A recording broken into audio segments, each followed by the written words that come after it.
Good evening, everyone. It's great to have you with me again.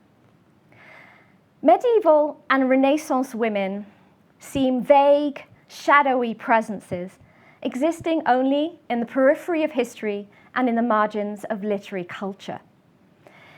The problem is that we have too few primary sources on them. In fact, this topic is a controversial one, for a few reasons, as I hope you will see.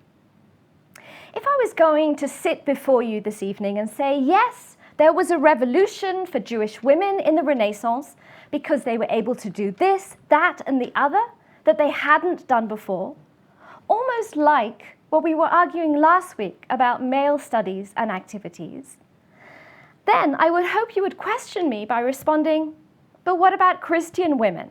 Did they not also encounter a revolution? Are we not talking about a revolution that affected Christian women too? Surely then, we should approach the subject with a foreknowledge of what happened and what changed for the non-Jewish woman in the Renaissance, and then compare that knowledge with what we can find out about the Jewish woman. So when I started researching this, I was struck by the fact that historians of the Jews in the Renaissance in general did not do this. For example, Cecil Roth, the founding father scholar of Jewish Italian Renaissance history. Roth's assessment of Jewish life in Renaissance Italy reigned supreme until the 1970s. In his book on Jews in the Renaissance, in his chapter on manners and morals, Roth has a longish discussion of women, which he begins by claiming that among Jews in Renaissance Italy, there was, quote, in certain respects, a female emancipation, unquote. Clearly, Roth was fleshing out a characterization rooted in the Romantic era of modern historiography. Roth was profoundly indebted to Burckhardt, and one might expect no less, given the canonical status of Burckhardt's magnus opus on the Renaissance for the century or so following its appearance in 1860. Okay, but what about Christian women? No answer. Then, if we think about the work of Professor Reuven Bonfil, a scholar that I have had the pleasure of studying with, and the historian who more than anyone else has inherited Cecil Roth's mantle as the expert in the field. He takes issue with Cecil Roth on many points, but one, and this is in his essay and Essential Papers, is this. He argues briefly that there wasn't any female emancipation in Renaissance Italy, not even in certain respects. Women didn't get any rights, property rights, legal rights of any kind that they didn't have before. And to Bonfil, the whole idea is part of Cecil Roth's hazy idealization of the whole period. Regarding Christian women, no real answer from Bonfil. So let me follow on this argument a little longer. I will begin by informing you who has written on Christian women and the Renaissance and what they have been saying. Then we can apply it to our knowledge of Jewish women and their position in Jewish society. Perhaps then we can have a clearer picture of the whole spectrum of women's society at the time of the Renaissance. Only then, I think, can we begin to understand what sort of revolution Jewish women had in society. Well, when we turn to the history of women in the Renaissance, we have a few different theories. Nearly 40 years ago, well after Roth, therefore, and a little before Bonfil, a historian named Joan Kelly, one of the first historians who was self-consciously a woman's historian, wrote a fascinating essay called Was There a Renaissance for Women? Trying to trace the origins of the oppression of modern women. Kelly argued that the division of life into private and public spheres, which accompanied the formation of the secular nation-state in the Renaissance, restricted the freedom that at least aristocratic women, if not all women, had enjoyed in the later Middle Ages. Her conclusion was for Mrs. da Vinci, Mrs. Michelangelo, and Mrs. Medici, and for all the nuns and midwives and housewives and prostitutes and even farmers' wives, the Renaissance never really happened. They were not really part of it in any way. For women, it was still the Middle Ages until much, much later. Since Joan Kelly, there have been further and more detailed studies. Several scholars have disputed Kelly's location of women's loss of stature in the Renaissance. I will show you two, David Herlihy and Mary Wisner. The historian David Herlihy wrote a response to Joan Kelly, agreeing with her for the most part and adding in some numbers to back her up. He was one of the most numerically orientated of Renaissance historians, but pointing out three exceptions. First, there is no visible advance by women in economic status, political status under the level of queens, or legal status. Second, they did, however, make notable advance in intellectual status. Not a great example, but let's think in terms of Queen Elizabeth I of England, who ruled between 1558 and 1603.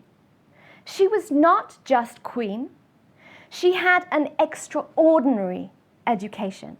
She was fluent in Latin, Italian, and knew more than a little Greek. Lady Jane Grey, just to stick with England and with queens, she was queen for just over a week in 1553. Then they executed her, alas. She also had studied Latin, Greek, and even Hebrew. The third point that Herlihy makes is that women advanced in the Renaissance in the realm of spiritual, mystical, and occult leadership, whether as mystics, as prophetesses, as magicians, as witches, and so on. Women definitely emerge in this period, both within the church and outside the church, both within recognized channels and outside of them, as spiritual, mythical, magical guides. The image that definitely expresses for us this idea of witchcraft. So we're talking about witchcraft and really seeing it as something that is very much related to the Renaissance. This trend was part of what provoked an unprecedented and horrific scenes of witch burnings throughout Europe in the late 1500s and throughout the 1600s. There were thousands of victims, and most, but not all of them, were women. So what about Mary Wisner? Well, Wisner argues that women were now able to participate in public life, however much behind the scenes. So there is development in intellectual life, however much, as we said, we have to think it carefully and think where this happens. But surely, you ask, as I did, that political and public services was impossible for women, not only because of the realities of Renaissance politics, but also because, for a woman, a public reputation was dishonorable, a sure sign of immorality and scandal. And what Wisner argues is that after surveying the reducing or contraction of women's public role from the 13th through the 17th century, is that women were faced with the following, but they were becoming more aware of it and themselves. What were they facing? First of all, they were facing law codes that regulated their control over financial and property arrangements. Secondly, the increasing restrictions that were now placed on their ability to work, and thirdly, obstacles facing their attempts to participate in intellectual and literary life, as we have seen with this development of the witches. So Wiesner concludes that what she sees is really only the beginnings of a modern feminist awareness emerging in the Renaissance. Well, those of you who know my work know that I'm more than a little fascinated in using court cases as primary sources. What happens if we turn to these sources in Renaissance Italy? Well, Elizabeth Cohen has shown, for example, that among the records of the criminal court of the governor of Rome, the Pope's chief municipal magistrate, for the years 1602 to 1604, that there are testimonies taken in a dozen cases of the rape of women. Vivid narratives by young Italian non-Jewish women of their loss of virginity appear as part of extensive interrogations of many witnesses. And in these accounts speak the voices seldom heard of early modern girls as they recount this intimate and traumatic personal experience. I think it would be a mistake to underestimate the power of words as a way of these women constructing a sense of female self and psychological autonomy. A woman who can talk about being raped, possessed herself and her experience better than one who could not put it into words. In her court testimony, a young woman in Renaissance Italy was able to construct an image of herself, and her intentions aspire, I think, to some control of her situation. I think also that widows, working women, writers, medical practitioners, midwives, and female religious thinkers all defined a public role somewhat differently. For some, it was the ability to bring their own suits to court.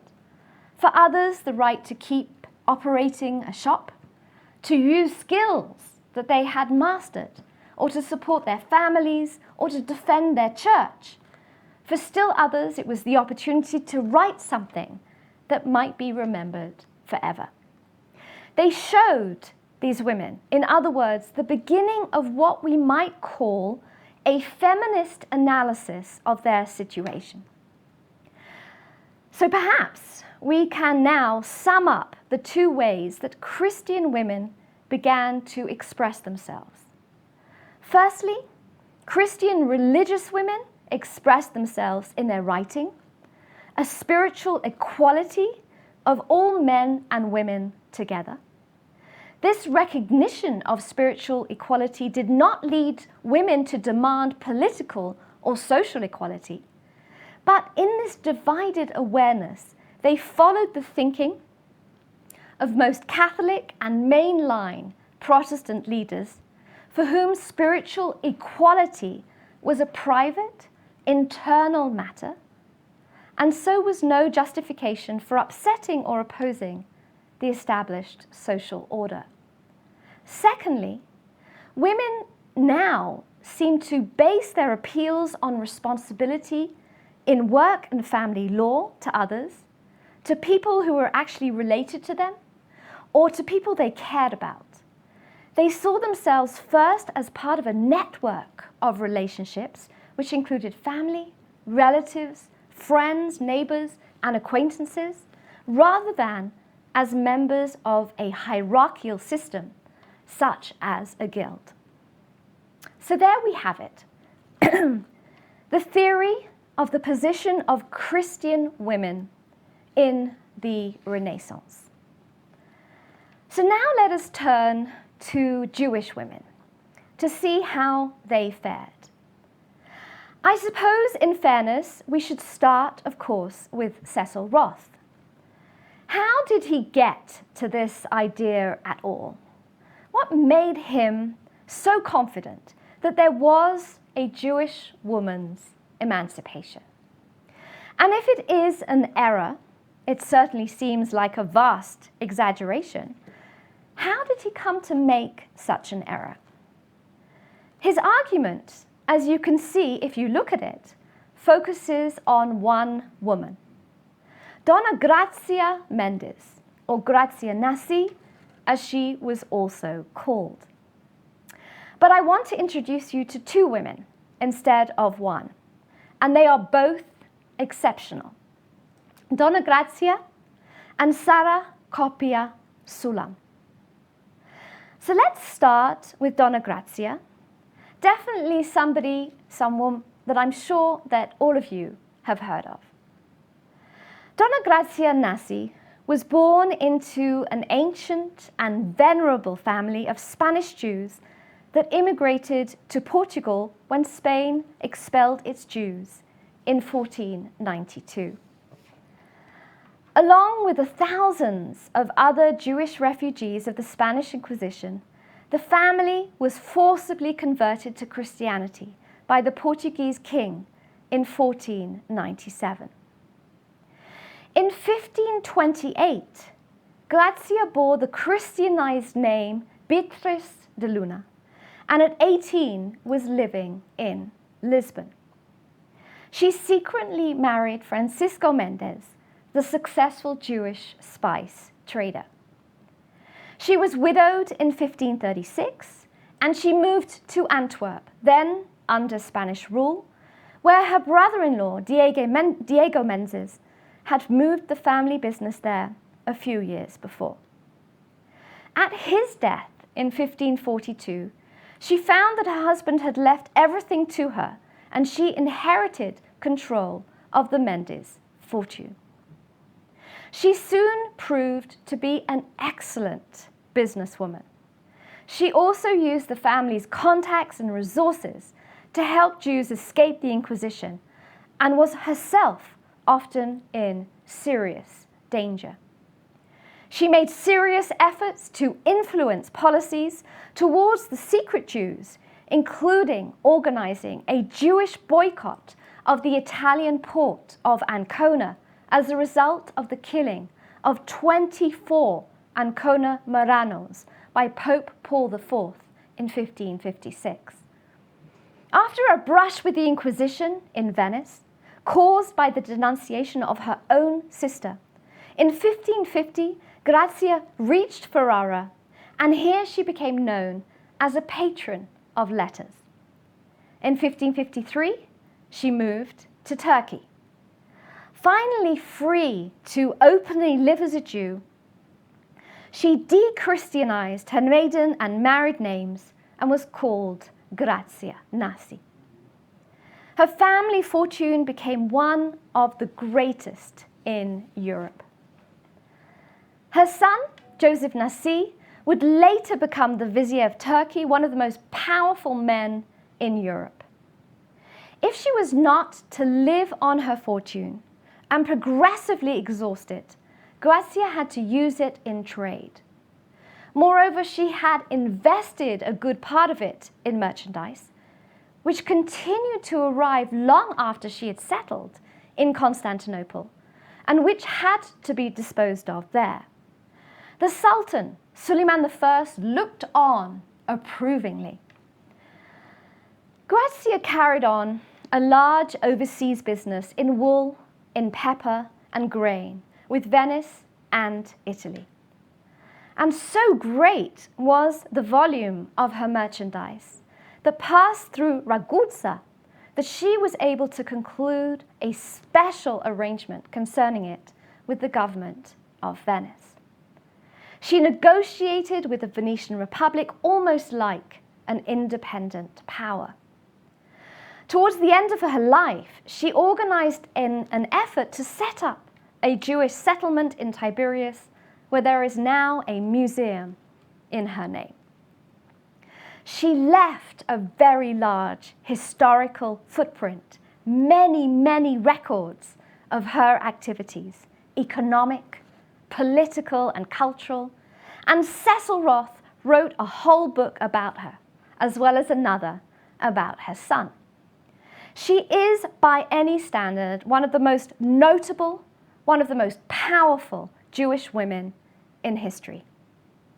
And so Roth says to himself, says to us too, that any culture and any period that can produce such a woman, that will accept such a woman, is a period of female emancipation. But Bonfils says no. Exceptions are exceptions, and the rule remained the rule. One swallow does not make a spring, as the saying goes. There wasn't any female emancipation. I will mention one more contribution to the debate.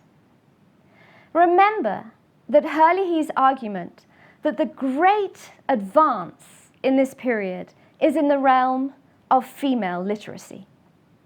Both at the bottom level, evidence of basic literacy like the ABC, and the top level, authorship, scholarship, there is evidence, he says, of change and strengthening. Her name is Sarah Sulam. She lived between around 1592 to 1641. Sarah was a Jewish poet, polemicist, and salonière. She lived in the Venetian ghetto and hosted Christian and Jewish intellectuals for provocative discussions in her home. Her salon, which met between 1618 to 1626 and included as many as a dozen regular participants, provided one of the most public and enduring forums for Jewish-Christian interaction in early modern Venice. Here, late Renaissance intellectuals, all men it seems, tended towards rationalism and favoured cultural ties with the outside world.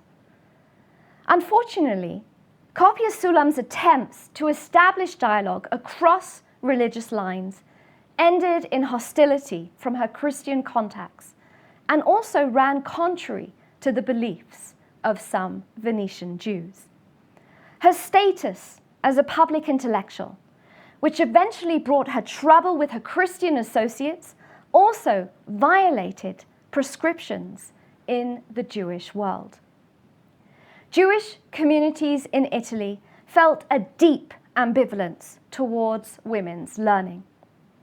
On the one hand, women's literacy was considered useful and modest learning was not uncommon.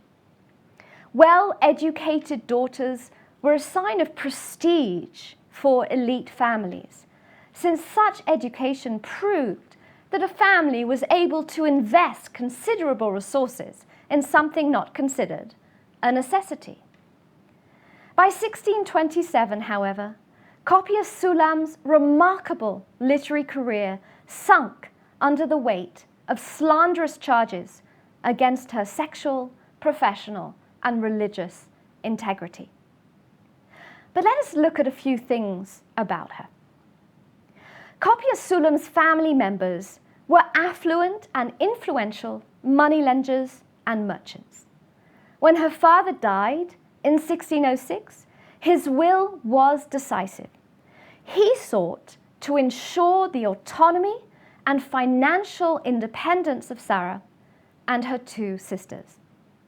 The role of Copia Sulam's mother, Rika, was also fundamental. Clearly literate herself, Rika was a successful businesswoman who, after her husband's death, continued to advocate for and to educate her daughters.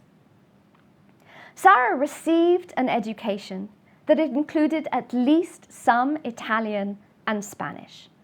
She married Jacob Sulam, an important figure in the communal affairs and business activities of Venice's Jewish community. The story of Sarah Copia Sulam is no less a fascinating illustration of what an unusually gifted woman could do within the confines of the ghetto in early modern Italy. The men in her salon gave her academic lessons in exchange for her financial backing and intellectual conversation. And these men included Numidio Paluzzi, a syphilitic Roman writer and poet who was Sarah's teacher, Alessandro Baradelli, a Roman painter, poet, and close friend of Paluzzi, Baldassare Bonfaccio, a poet, priest, and legal scholar who was also in correspondence with Paluzzi, Giovanni Francesco Corniani, who was a writer, a poet, and noble who served on key Venetian magistracies, such as the Esecutori contro la bestemmia, the prosecutors of blasphemy, and the Ovogaria di Comune, the Board of State Attorneys. Perhaps also Giovanni Maria Vanti, who was a priest, a writer, and even possibly Rabbi Leon de Modena, who we mentioned last week. Gradually, however, many of these male admirers began to betray Sarah. In 1621, Baldassare Bonifacio published a treatise on the immortality of the soul, in which he asserted that in a conversation 2 years earlier, Sarah had claimed that she did not believe this doctrine, which was considered basic to both Judaism and Christianity alike, and whose denial would expose her to dangerous charges of heresy from both Jewish and Christian authorities. After reading this charge, while recovering from a miscarriage, Sarah sat down and in 2 days wrote a strong defense of her views and an attack on Bonifacio's claims and methods. And she published this as the Manifesto of Sarah Copia Sulam, a Jewish woman, in which she refutes and disavows the opinion denying the immortality of the soul falsely attributed to her by Signor Baldassare Bonifacio. Here she espoused her belief in the immortality of the soul while defending her Jewish faith. The manifesto was printed 3 times in Venice within a matter of weeks in the summer of 1621 by publishers of the first rank. In this work, Sarah Copia Sulam castigated Bonifacio for using her as a foil for his ill-conceived arguments, upbraided his character, logic, and style, and chastised him for attacking a woman who, though educated, was not a professional scholar. And this was her argument. He rebutted her charges by accusing her of having had an unnamed rabbi write the manifesto for her. Around this difficult time, Sarah's teacher, Paluzzi, left her, taking all the money she had lent him, including a 3-month advance on his salary. When he returned, she welcomed him back only to be tricked by him again. Sarah was clearly an ideal target for accusations that would undermine her accomplishments as a woman and as a Jew. So what we have seen by looking both at Donna Grazia Nassi and now at Sarah Copia Sulam are 2 exceptional women. But what about all those women that left no writings for the historian? If we are to talk about a Renaissance, should we not try and find out if there was one for the non-exceptional woman, the ordinary, the obscure Jewish woman of the Renaissance? Where should we look for their voices? Well, we can look at legal cases. We could look at property transactions like dowries. We could definitely look at religious treaties at the time. We could look at some poetry. We could look at ecclesiastical court documents. And of course, we could look at rabbinic responsa for what it tells us about how women should be treated.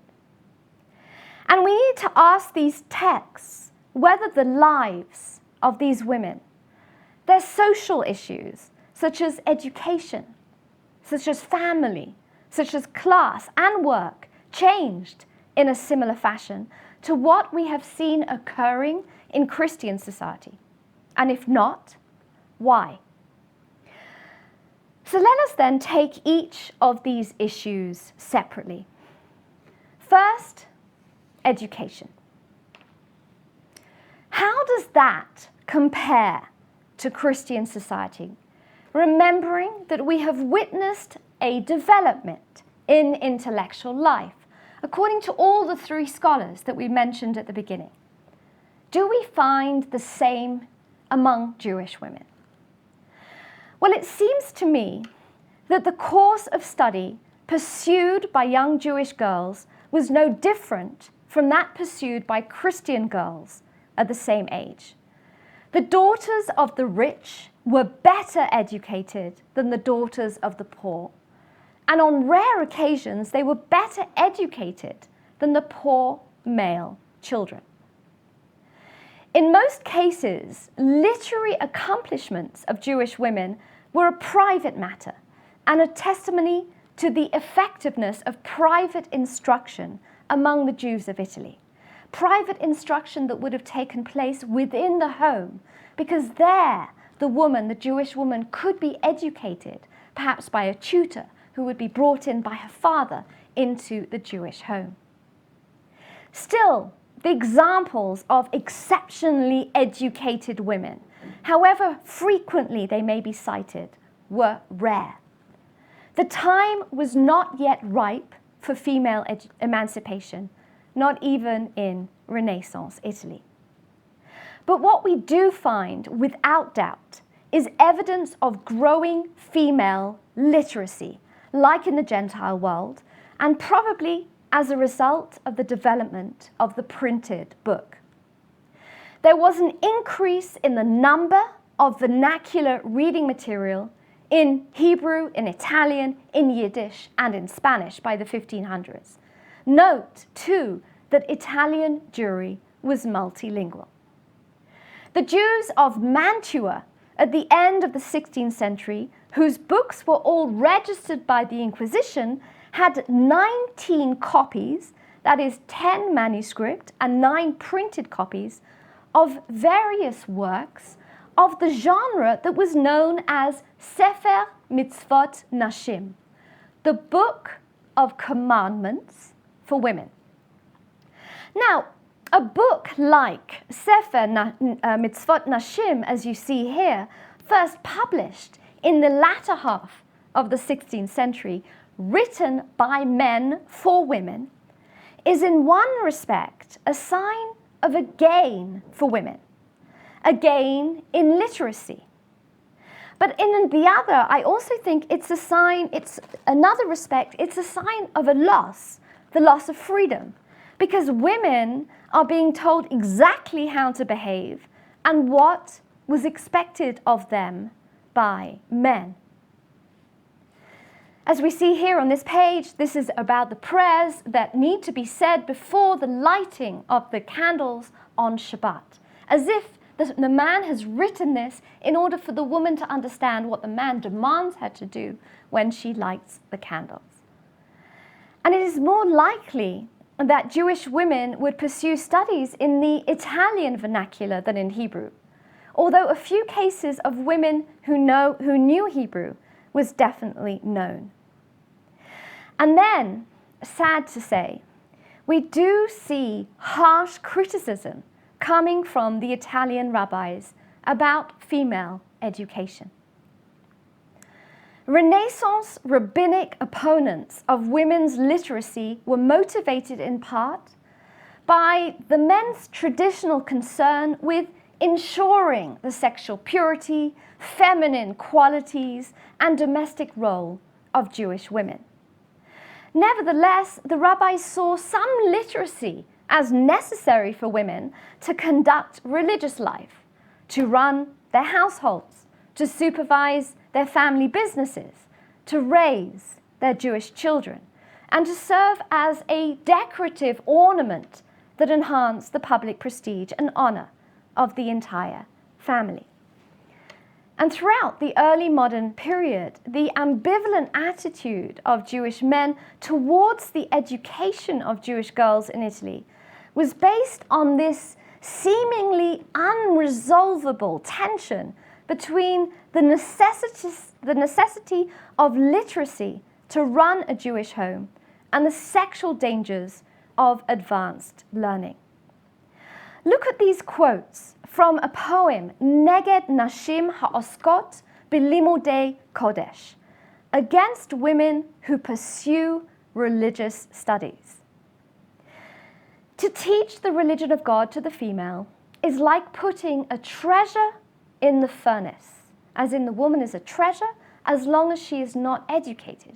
If she is, it's putting her in danger. More, there is no wealth like a foolish woman who is impoverished in the Torah of God and from all understanding, who only teaches her son the Shema. With a pure heart, she makes her prayers in every language without deceit. Thus, she obtains from God her requests, and her supplications will always be desirable. So we have investigated and found it undoubtedly true. This desire, this prevention to keep women away from real education, from Hebrew scholarship, is clear in this poem.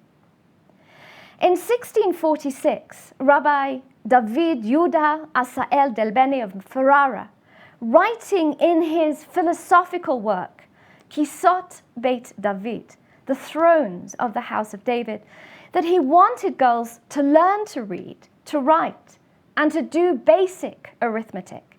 But he did not want them to learn another language for what he saw as the sexual dangers involved. It is enough, he writes, for these women of ours to learn the order of the prayers and our pure, clear writing, an amount sufficient to be able to place in the record books what is necessary for the needs of the house in terms of income and expenses. And enough with this. It is already too much from one who attributes importance to the curriculum of the woman. It will be destructive curriculum to teach daughters more than this amount. Their advanced study of another language would be dangerous, lest their passions become inflamed. So despite this, in Italy, we can find some women who did reach very high levels of educational attainments. Fioretta Batsheva, the wife of Solomon, Moderna, we think lived between 1522 or 1524 to 1580, who lived in Siena, Bologna, and Ferrara. She was very learned in Torah, in Mishnah, in Talmud, in Midrash, in Jewish law, especially Maimonides, and Kabbalistic literature, such as the Zohar. Fioretta's sister, Diana Rieti, was equally well-versed. Later in her life, Fioretta set out to live in Sfat, but died on the way there. Let's think about something else. There is one 16th century prayer book from Mantua which begins with the revised morning bracha, or blessing, which women say, instead of the traditional that God has not made me a woman, reads that has made me a woman and not a man. So we do see women, when we look hard, serving as teachers, as writers, some educated Jewish women in Italy who found opportunities to work, also at home, as scribes and printers. For example, Signora Sara of Pisa, a supporter of the messianic pretensions of David Rubeni that we spoke together about last week, in the 16th century copied for him a biblical manuscript to which she added in either Hebrew or Italian the inscription, "Never be angry or hasty." So what are we saying? Advanced educational and literary accomplishments for Jewish women were unusual, but not impossible, and like those of Catholic women, constituted a private matter and a testimony to the effectiveness of private instruction among the Jews of Italy and their concern with the honor of the family as reflected in the education of women. Another area to look at and to think about is the woman's presence in the synagogue in Renaissance Italy. And I'm using here a Hebrew illuminated document from the Rothschild Miscellany that is kept in the Israel Museum. I'll be talking more about this document next week when I look at the visual arts. The woman's presence in the synagogue. I think we should not minimize this change that Cecil Roth, I think, neglects to mention. That is the development of the women's gallery in the synagogue. The prayer service is much easier to follow or to participate in if you can read Hebrew, and some women now could. A woman's gallery is obviously not equality. It is not even close to equality, but it is a definite step in the direction of equality. A woman was now part of the synagogue space, and we see her here facing the men, and her need to be there for herself and for society is noted in this document. Another aspect, if we think legally, Jewish women had rights at this time, although this too had little to do with the Renaissance. They already had the right to own and administer private property. They had the right to initiate suits in court as if they were also acting on their own, and even to have rights over their own children. And what is more is that women's individual status within the family affected the nature of marriage itself. Legally, women could choose or refuse the spouses that were chosen for them. And here we see this wonderful image of an Italian wedding ring that women would wear for their wedding ceremonies. This is not something that individual women kept. It was something that was shared. It was used by many of the brides on the wedding day. Can't imagine women washing up with this wedding ring on, but really you can see to what extent it represents the house that is being celebrated as a woman goes into her new home with her husband. The ability to choose or refuse a husband differed markedly from what went on outside the Jewish community, at least in the upper levels of Christian society. For if in the past, in the 12th and 13th centuries, non-Jewish social structures may have resembled those of the Jews, especially among the middling merchant classes, they no longer did. Christian Sienese women, for instance, who in the 13th century had owned property, were by the 14th century maneuvered out of it by dotal and devolutionary legislation. Christian society at this time becomes a patriarchal one in which men controlled both persons and goods. But let us return to our Jewish women and their rights. Jewish marriage, unlike that of the Catholic world at the time of the Renaissance, was not indissoluble, but allowed for divorce. Under the legal designation, the rebellious wife, a detailed set of rules described and regulated broken marriages, and even based the economic dispositions of the divorce on the couple's behavior. And despite its patriarchal character, the series of laws regulated married life, guaranteed women economic and even emotional security, and protected them from the potentially difficult situation of being abandoned. Abused women in Renaissance Italy certainly existed, but they enjoyed the protection of rabbinic courts and the surrounding Jewish world. So I would argue that Jewish women were actually much better off than her Christian counterpart in Renaissance Italy. But to put it all in perspective, I have found it very difficult to find any cases of real love between men and women who marry in the Renaissance. What about Jewish women's work? Well, during the period that we're studying together, most women confined themselves to leading the type of life they had always led. They were kept busy in the kitchen alongside their mothers, or in other works traditionally labeled as feminine, while they waited for the time to come when they would leave their father's house in order to marry. But at the same time, like in Christian society, we do have evidence of working behind the scenes, supporting their husbands and families in business enterprises and helping in the running of shops. We even have some fascinating cases of women who became butchers themselves.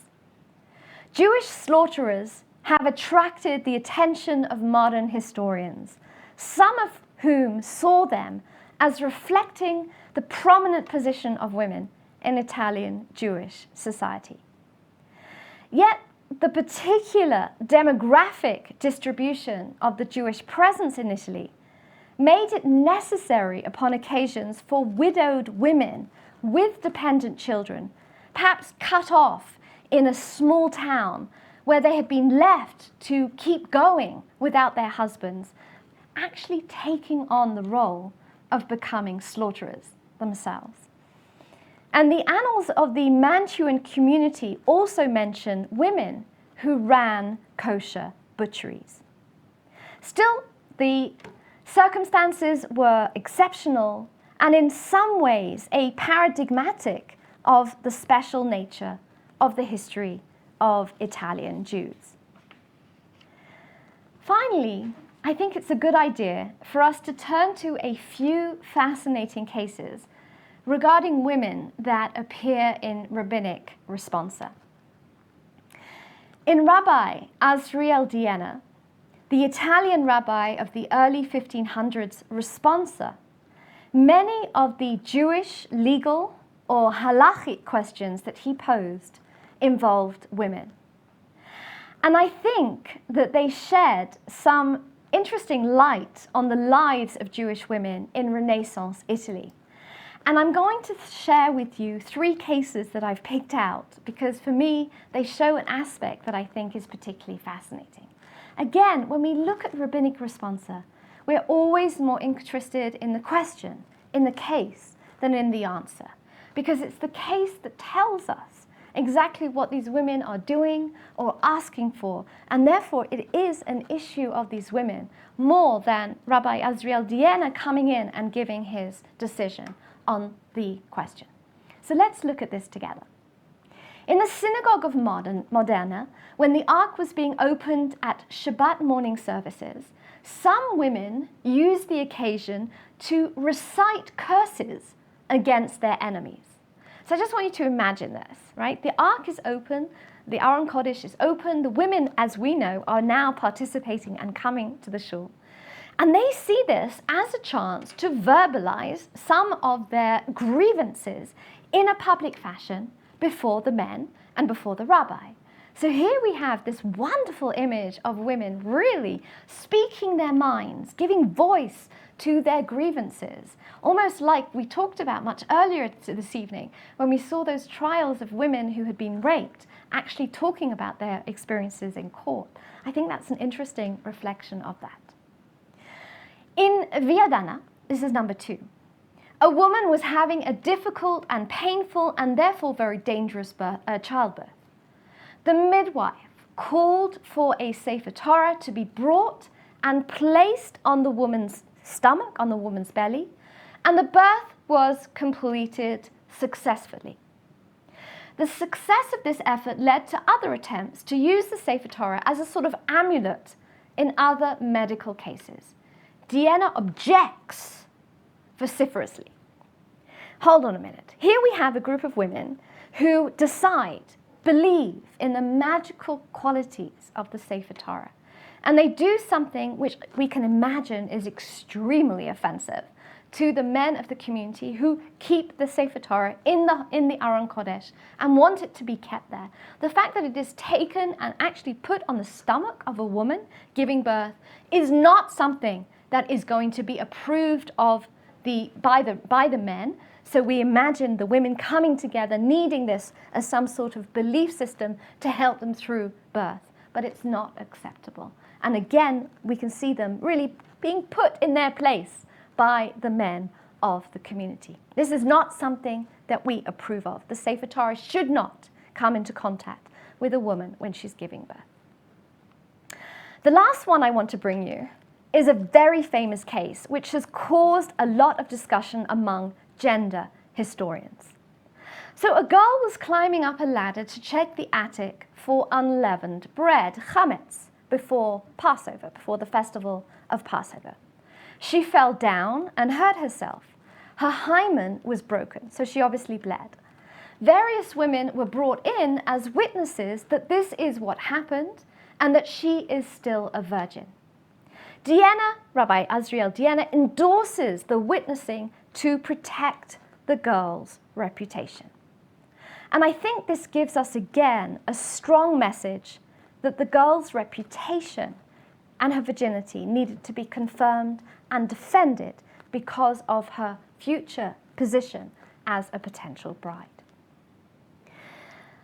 So let me conclude. I will leave you with a thought. There is this certain tendency among historians to see the Renaissance as being, in a general way, far more tolerant towards mankind and its needs, towards sex, towards equality and democracy, and towards different religions, which I think would suggest a similar move towards the equality of women. We can almost say we're expecting it, because the Renaissance has brought so many other interesting changes to Jewish life, as we've seen. But one has to consider, for example, the influence of Aristotle on Renaissance thinkers, and note that Aristotle's influence, like many other ancient writers, did not bolster this sense of female equality, but one of male superiority. And although it is impossible to find real evidence of a female emancipation in the Renaissance, Cecil Roth style, what we have found, I think, is a compatible development among both Jews and Christians in intellectual development. Perhaps we should let David Herlihy, a historian whose untimely death has been a loss to historical research, have the last word. As he argues, the great advance in this period is in the realm of female literacy, both at the bottom level, basic literacy, and at the top level of authorship and scholarship. And before I pass over to Tamar for questions, I wanted to add something, just because I'm so excited about this research going on at the moment. But I want to tell you that I don't have enough to really go in deeply with you into this topic. What we are beginning to find now in the archives, in the Italian archives, are cases of Jewish female slaves that were brought into Italy. In one case, and I'm thinking particularly of the work of Professor Tamar Herzig in Tel Aviv University, she found a case in which Jewish Moroccan women were brought into Italy as slaves from Tetuan into Livorno, in fact, in 1610, and are then, unfortunately, raped as they are being kept in this place in Livorno. And what we see, and through Tamar's research, we can witness how the Jewish community then feels a need to help redeem these Jewish women and bring them into the community.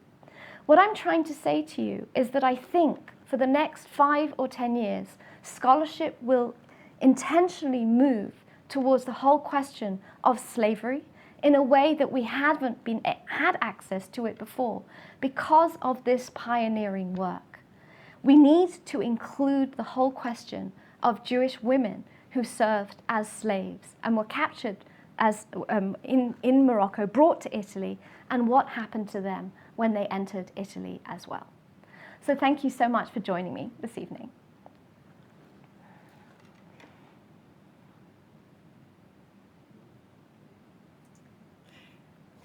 Thank you very much, Kathy, for sharing with us not only your knowledge, but a bit of the behind the scenes here, which gives us also the ability to see what brings forth the world of research and how we get these results. Before we see if we have any questions, do you want to give us a hint or two about what we should be expecting in our last session?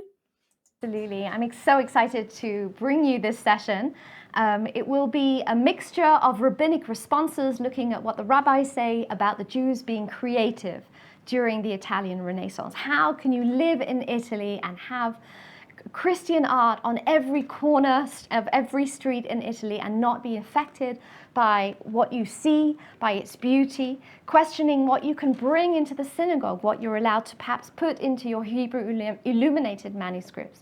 All of that is something that we need to look very closely at next week. Let's find out, let's see what the extant Hebrew documents will show us also about Jewish life and what important messages we can learn from these visual images. Okay, we have here not exactly a question, but more of a comment regarding what you read about the women reciting curses when the Sefer Torah, when the Ark was open. Would you say that this was that the rabbis were against airing their grievances, or is it because of the setting where they chose to do this?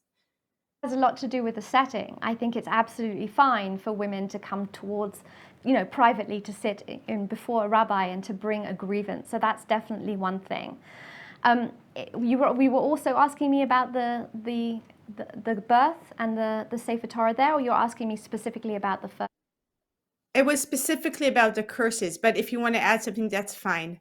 I was very hesitant about whether to bring. There are some images and some wonderful scholarship that has been done by Professor Shalom Sabar about the women who gave birth and actually having the Sefer Torah present in the room on a side table, not on their stomachs.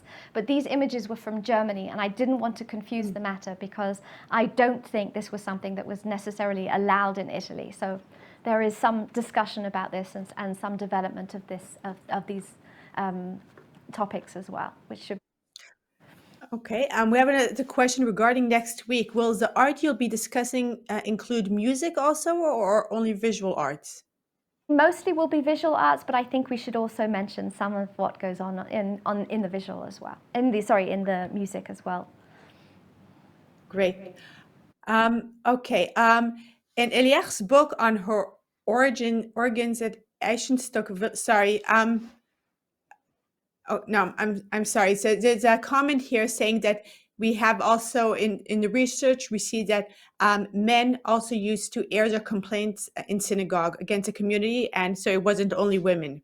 So we have a comment regarding that. Yes. Thank you very much.